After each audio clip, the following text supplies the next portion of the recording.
அந்த ஜோதா அத்துமீறி நடந்து கொள்கிறாள். ராணியாக இருந்தால் என்ன? எனது தாயாரின் அஸ்திரங்களை பாழாக்கும் உரிமையை அவளுக்கு யார் தந்தது? அவளுக்கு தண்டனையை விதிக்குமாறு நான் ஜலாலை வற்புறுத்துவேன். இதன் மூலம் முகலாய சம்பிரதாயங்களை கேலி செய்ய நினைக்கும் ஒவ்வொருவருக்கும் அது பாடமாக அமையும். ஆனால் உண்மையில் தவறு செய்தது ஜலால் தான். அவளுக்கு மிகவும் இடம் கொடுத்து விட்டான். அந்த திமிர் பிடித்தவளுக்கு கடிவாளம் இட்டிருக்க வேண்டும். ஆனால் தாங்களே கூறுங்கள், ஜோதா பேகம் ஒன்றும் குதிரை இல்லையே. அவளுக்கு ஜலால் கடிவாளம் இடுகிறானோ இல்லையோ, நான் உனது கழுத்தை அறுக்கத்தான் போகிறேன். ஆதஹாம், என்ன செய்கிறாய் நீ? கோபத்தை கொஞ்சம் குறைத்துக் கொள். ஜோதாவிற்கு தண்டனை விதிக்கப்பட்டு விட்டது. ஜலால் அவரை ஆமீருக்கு அனுப்புகிறார், நிரந்தரமாக. என்ன? ஆம், ஜோதா ஆமீருக்கு சென்றாக வேண்டியதுதான். இது ஜலாலின் தீர்மானம். ஆம், நிச்சயமாக அனுப்ப போகிறார். வெறுப்புடன் அவரை அனுப்புகிறார். ஜோதா இங்கிருந்து தலை குனிவோடு செல்கிறாள் என்றால் மறுபடியும் இங்கு வர ஒரு சிறிய வாய்ப்பு கூட கிடைக்காது. மறுபடியும் நான் என் இஷ்டப்படியே இருக்க முடியும். அந்த புறத்தில் இனி என் ஆட்சிதான். ஜோதா பேகத்தின் கண்களில் நான் கண்ட அந்த நெருப்பின் ஜுவாலை இனி எப்போதும் என்னை நெருங்காது. ஒன்று மட்டும் எனக்கு விளங்கவில்லை தாயே. அந்த ஜோதாவை பார்த்தால் தங்களுக்கு அவ்வளவு பயமா? அடிபணியாதவர்கள் எதையும் சாதிப்பார்கள். யாரை வேண்டுமானாலும் அடிபணிய வைப்பார்கள். ஆனால் அதற்கு முன்பு நான் பேகம் ஜோதாவை தலைகுனிய வைத்து விட்டேன்.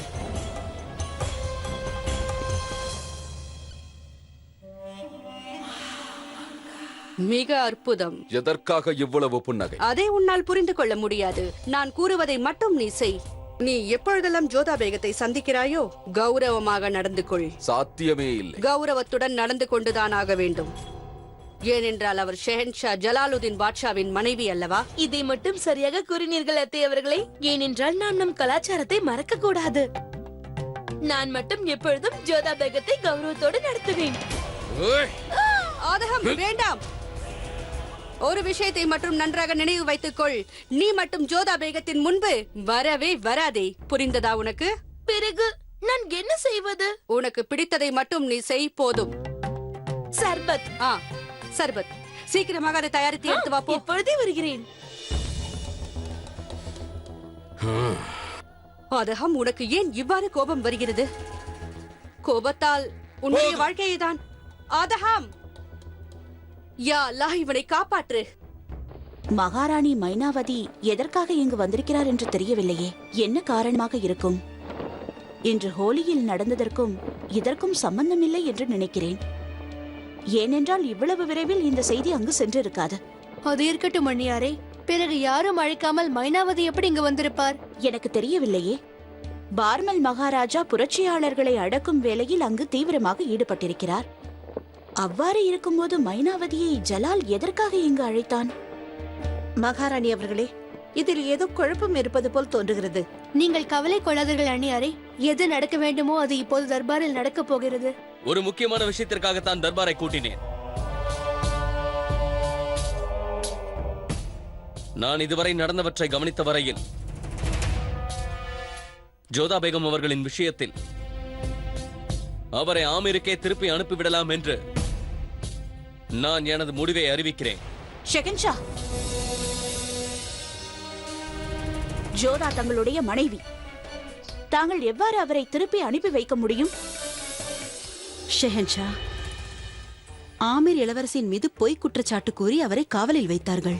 ஆமீரில் இருப்பவர்கள் அதை எதிர்க்கவும் இல்லை, ஏன் கேள்வியும் கேட்கவில்லை. ஆனால் இன்று தாங்கள் அனுமதித்தால் நான் ஒன்றை கூற விரும்புகிறேன்.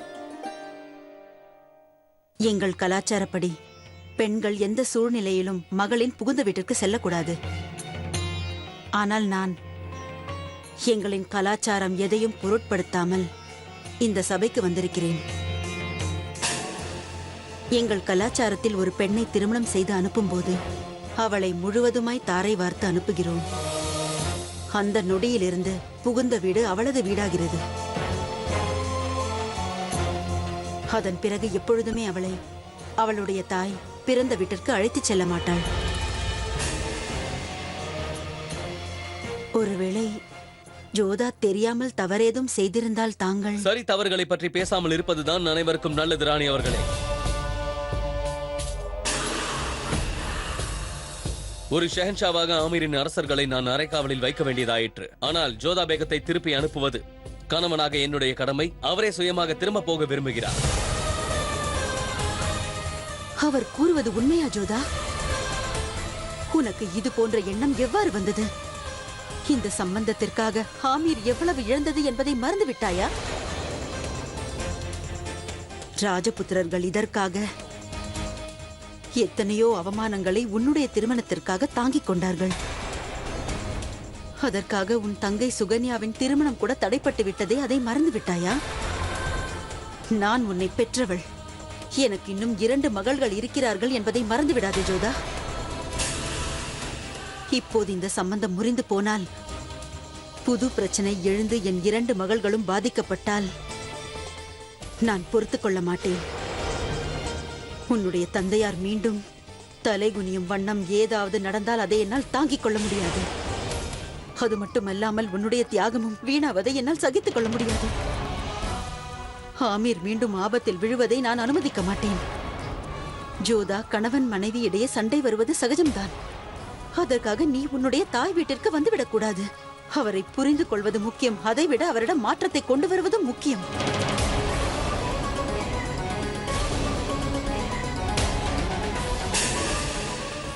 அனைத்து பிரச்சனைகளுக்கும் தீர்வு இருக்கிறது ஜோதா. நீயும் அந்த தீர்வை தேடி கண்டுபிடிக்க வேண்டும். உன்னுடைய தாயின் மனம் கல்லாகிவிட்டது என்று நீ நினைக்கலாம். மீண்டும் அவளின் முகத்தை பார்க்க கூடாது என்று கூட நீ நினைக்கலாம். அதை பற்றி எனக்கு கவலை இல்லை. ஆனால் நீ ஆமீருக்கு மீண்டும் திரும்பி வரக்கூடாது.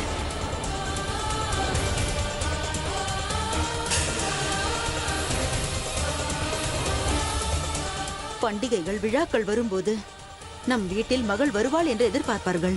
ஆனால் அந்த மகள் நிரந்தரமாக வீட்டிற்கு வரப்போகிறாள் என்றால் நாங்கள் அவளுக்கு அது போன்ற வாய்ப்பை தரமாட்டோம். ஆமீர் இப்பொழுதும் உனது தாய் நாடுதான். ஆனால் ஆக்ரா தான் உன்னுடைய வீடு. என் மகளின் பல்லக்கு ஆமீரிலிருந்து புறப்பட்டது. ஆனால் அவளுடைய பாடை ஆக்ராவிலிருந்து தான் புறப்பட வேண்டும்.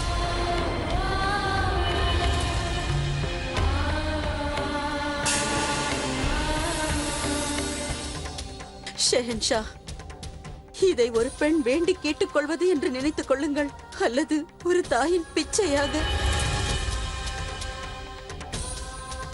தயவு செய்து ஜோதாவை ஆமீருக்கு திருப்பி அனுப்பாதீர்கள்.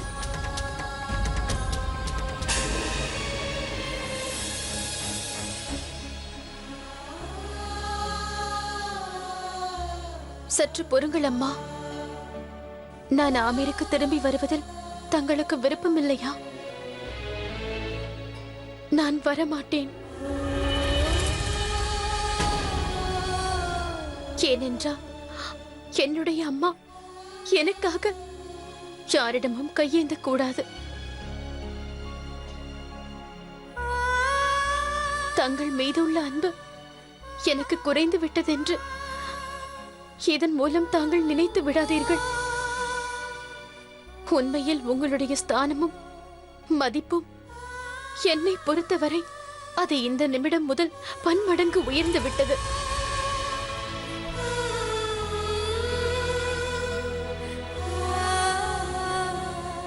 இந்த உலகத்திலேயே நான் நேசிக்கும் ஒப்பற்ற தாய் நீங்கள். நான் தங்களுக்கு வாக்களிக்கின்றேன் தாயே. இந்த ஜோதா இருந்தாலும் கணவனால் கைவிடப்பட்டு ஆமீருக்கு வர மாட்டாள்.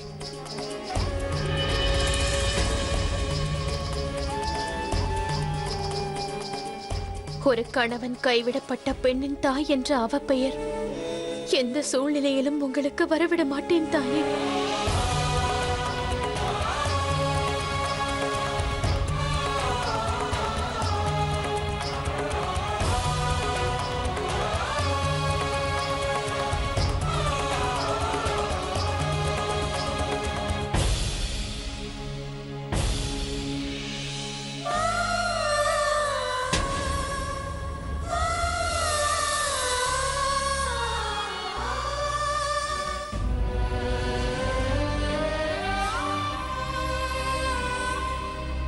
ஜோதா, என்னை சற்று நேரம் தனிமையில் இருக்க விடு மோத்தி.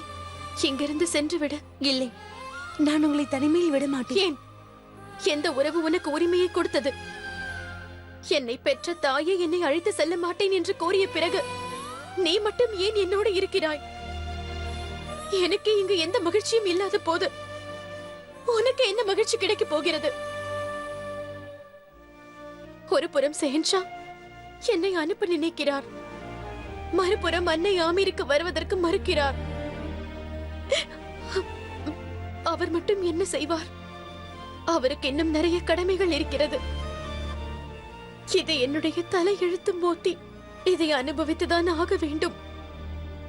இந்த போராட்டத்தில் எனக்கு யாரும் உதவி செய்ய தேவையில்லை, அனுதாபமும் காட்ட தேவையில்லை. சிறிது நேரம் என்னை தனியாக இருக்க விடு மோத்தி. இது உன் தோழியின் விண்ணப்பம், அதோடு ராணியின் கட்டளை. உன்னை நான் மீண்டும் அழைக்கும் வரை நீ இங்கு வரக்கூடாது. புரிகிறதா?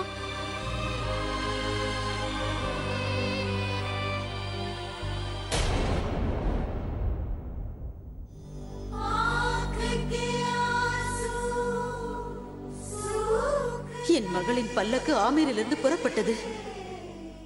ஆனால் அவளுடைய பாடை ஆக்ராவிலிருந்து தான் புறப்பட வேண்டும்.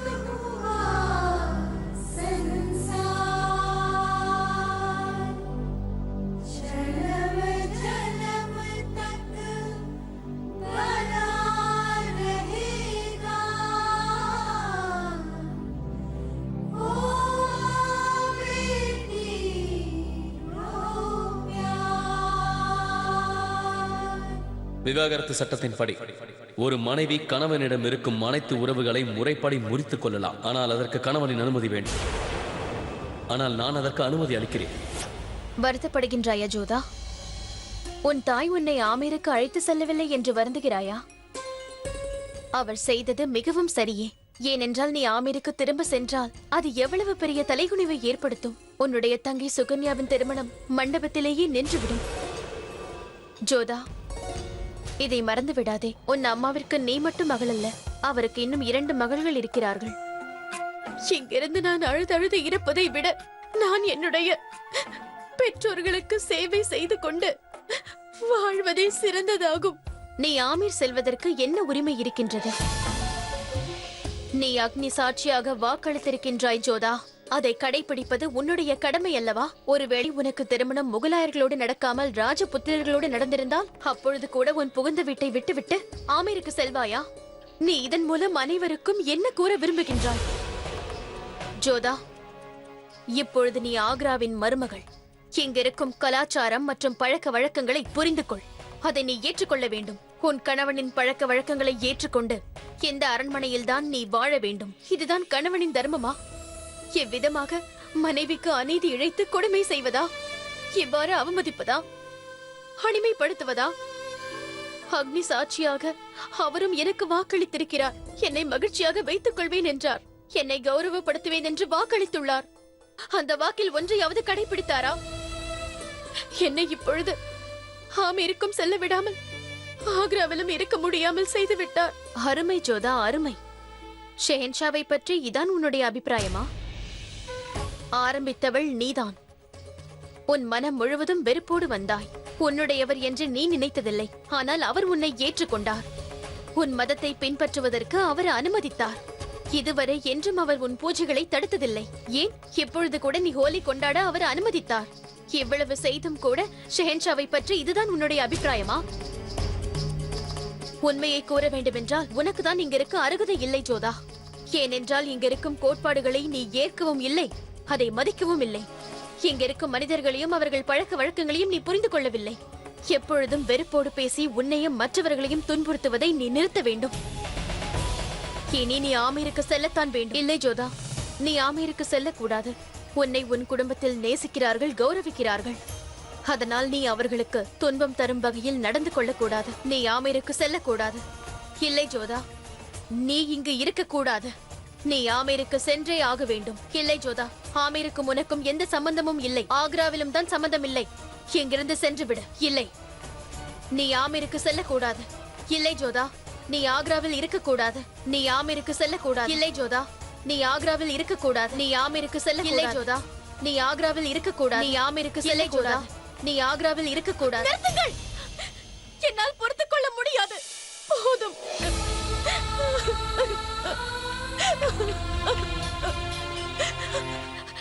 எனக்கு புரிந்து விட்டது. எனக்கு எங்கேயுமே இடமில்லை. ஆமீரிலும் இல்லை, ஆக்ராவிலும் இல்லை. அங்கு பிறந்த வீட்டிலும் இல்லை, இங்கு புகுந்த வீட்டிலும் இல்லை. இனி எனக்கு இருப்பது ஒரே ஒரு இடம்தான். நான் செல்ல வேண்டிய இடம் எனக்கு நன்றாக புரிந்து விட்டது. நான் எங்கு செல்ல வேண்டும் என்று எனக்கு புரிந்து விட்டது.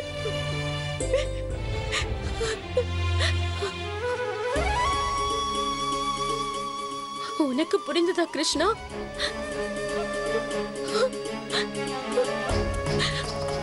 இங்கு சௌகரியமாக இருக்கிறதா மகாராணியாரே? இங்கு எந்தவிதமான குறையோ பிரச்சனையோ தங்களுக்கு இல்லை அல்லவா? தங்களிடம் மன்னிப்பு கேட்கத்தான் நான் இங்கு வந்தேன். ஜோதாவை நான் ஆமீருக்கு அழைத்து செல்லாததற்கு என்னை மன்னியுங்கள். அதற்கு நான் தான் தங்களுக்கு நன்றி கூற வேண்டும். எனது மருமகளை என்னிடமிருந்து பிரிக்காமல் பார்த்து கொண்டீர்கள். என் மகளிடம் நான் மிகவும் கடினமாக பேசிவிட்டேன். நிறைந்த சபையில் அவளின் முடிவை நான் விமர்சித்து விட்டேன். அதை கூறத்தான் நான் வந்தேன். இனி தாங்கள் எதுவும் கூற வேண்டாம். தாங்கள் ஜோதாவை எவ்வளவு நேசிக்கிறீர்கள் என்று எனக்கு தெரியும். அதனால்தான் அவளுக்கு எடுத்து கூற சிரமப்படுகிறீர்கள். எதற்காக அவள் ஆமீருக்கு திரும்பி வர வேண்டும் என்ற முடிவெடுத்தாள் என்பது எனக்கு தெரியாமல் இல்லை மகாராணி. வாழ்க்கையில் கணவன் மனைவி இடையே பிரச்சனை வந்தால் அதை என்றும் பெற்றோர்கள் ஆதரிக்க கூடாது. இதை என் அனுபவத்தின் மூலம் நிச்சயமாக கூற முடியும். ஆனால் அது மட்டுமல்ல, மாறாக அவர்கள் சேர்ந்திருக்கும்படி நாம் வற்புறுத்த வேண்டும். ஒருவரை ஒருவர் புரிந்து கொள்ள செய்ய வேண்டும். அவர்களுக்கு இடையில் தலை தூக்கி இருப்பது வெறும் அபிப்பிராய பேதம் என்று புரிய வைக்க வேண்டும். மகாராணி அவர்களே, பொதுவாக வெறுப்புதான் அன்பாக மாறிவிடுகிறது. ஆனால் அவ்வாறு நடக்க அவர்கள் சேர்ந்திருப்பது அவசியம். ஒருவேளை ஜோதா என்னுடன் சேர்ந்த ஆமீருக்கு வந்திருந்தால் அவர்களின் இடைவெளி அதிகமாகியிருக்கும். தாங்கள் தான் அதற்கு வாய்ப்பு தரவில்லையே மகாராணியாரே. தாங்கள் அழைத்து செல்ல வேண்டும் என்று நினைத்திருந்தாலும் நான் அதை அனுமதித்திருக்க மாட்டேன். மிக்க நன்றி. மிகவும் சந்தோஷமாக உள்ளது. தங்களின் வடிவில் ஆக்ராவிலும் ஜோதாவிற்கு ஒரு தாய் இருக்கிறார்.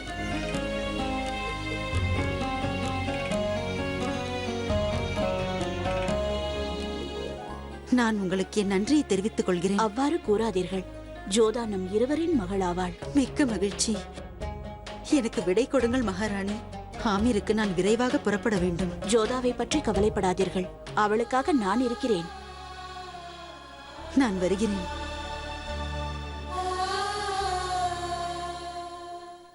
ஒன்றை மட்டும் ஒப்புக்கொண்டுதான் ஆக வேண்டும் மன்னியாரே. ராணி மைனாவதி அவர்கள் நல்ல முடிவை எடுத்துள்ளார்கள். தாய் அல்லவா, மகளின் விஷயத்தில் ஆலோசனை செய்துதான் முடிவெடுப்பார்கள். இருப்பினும் நடந்த விஷயம் அவரை மிகவும் பாதித்து விட்டது. அதனால்தான் அவர் செல்வதை ஜோதாவிடம் கூற வேண்டாம் என்றார். நான் சென்ற பிறகே ஜோதாவிடம் இதை கூறுங்கள் என்று சொல்லிவிட்டார். வணக்கம் மகாராணி. நான் ஜோதாவை பார்ப்பதற்காக வந்திருக்கிறேன். அவளை கூப்பிடு. அது அவர் இல்லை. இல்லை என்றால்? மகாராணி, என்ன நடந்ததென்றால் சிறிது நேரம் அவரை தனிமையில் விடும்படி என்னிடம் கூறினார். அதன் பிறகு எங்கு சென்றாரோ தெரியவில்லை. நான் மாளிகையிலும் அந்த புறத்திலும் பார்த்து விட்டேன். அவர் எங்கும் இல்லை.